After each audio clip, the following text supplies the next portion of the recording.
and 23-year-old Bonnie Parker had come to the area for a holiday get-together with their families, who lived in the slum known as West Dallas.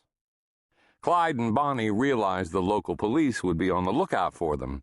It was well known that they frequently ran the risk of visiting loved ones on special occasions, so they had decided to meet the other Barrows and Parkers out in the isolated countryside. Earlier in the day, Clyde had dispatched henchman Joe Palmer to hitchhike into West Dallas and tell the families to rendezvous off Highway 114 outside Grapevine as soon as possible. Meanwhile, he and Bonnie took long naps in their parked car and enjoyed a pleasant break from their normally frantic lives on the run. Bonnie also spent some time sitting on the grass and playing with the Easter gift she intended to give her mother that day, a live white rabbit that Bonnie had named Sonny Boy. Thanks to newsreels at movie theaters and photos transmitted to newspapers through the recent magic of wire services, most Americans believed they knew exactly what Clyde Barrow and Bonnie Parker looked like. The young couple loved to strike dramatic poses for the cameras that they carried along with their guns, and some of these pictures had fallen into the hands of lawmen who made them available to the media. So the nation became familiar with nattily dressed Clyde brandishing a menacing Browning automatic rifle, and with Bonnie assuming unladylike postures on the bumpers of stolen cars. The most famous photo showed Bonnie with a cigar dangling from the corner of her mouth, a particularly eye-catching image in a time when most respectable women would discreetly puff cigarettes in private. Thanks to the media, Clyde and Bonnie had quickly come to be considered the epitome of scandalous glamour.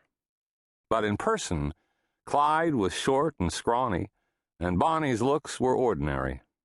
They were both crippled, Clyde from cutting off 2 of his own toes in prison, and Bonnie as the result of a car wreck 9 months earlier, in which her right leg was burned so badly that bone was visible in several places. She hopped now rather than walked. Clyde often had to carry her. They had little in common with the glittering images of themselves that mesmerized the public.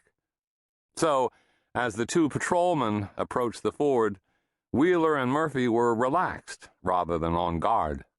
There seemed to be nothing threatening about these 2 strangers, or the stocky young fellow who was with them. But people had a way of dying around the Barrow Gang, and that Easter Sunday proved to be no exception. Clyde Barrow had never intended to kill so many people. Of the 7 men who died directly by his hand to date, he'd been erroneously blamed for 2 other murders. Only 2 killings had been premeditated. The first was in 1931, when Clyde used a lead pipe to crush the skull of a fellow inmate who'd repeatedly raped him on a Texas prison farm. The second came 6 weeks before H.D. Murphy died outside Grapevine, when Clyde helped Joe Palmer murder a guard who'd abused Palmer in prison. Otherwise, Clyde always preferred to run rather than fight.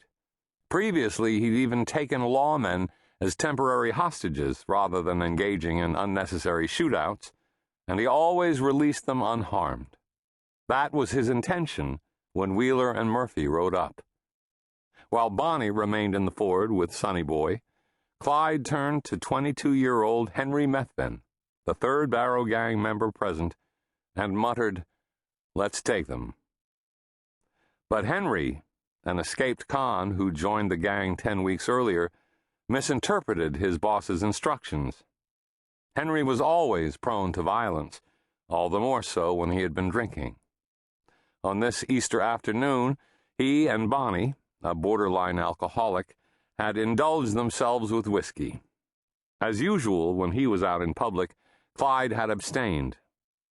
Tipsy and mean to begin with, Henry leveled a rifle he'd been concealing behind his back and shot E.B. Wheeler at point-blank range. The veteran patrolman died instantly. Murphy fumbled for his shotgun and the shells in his pocket. Clyde, furious with Henry, but resigned.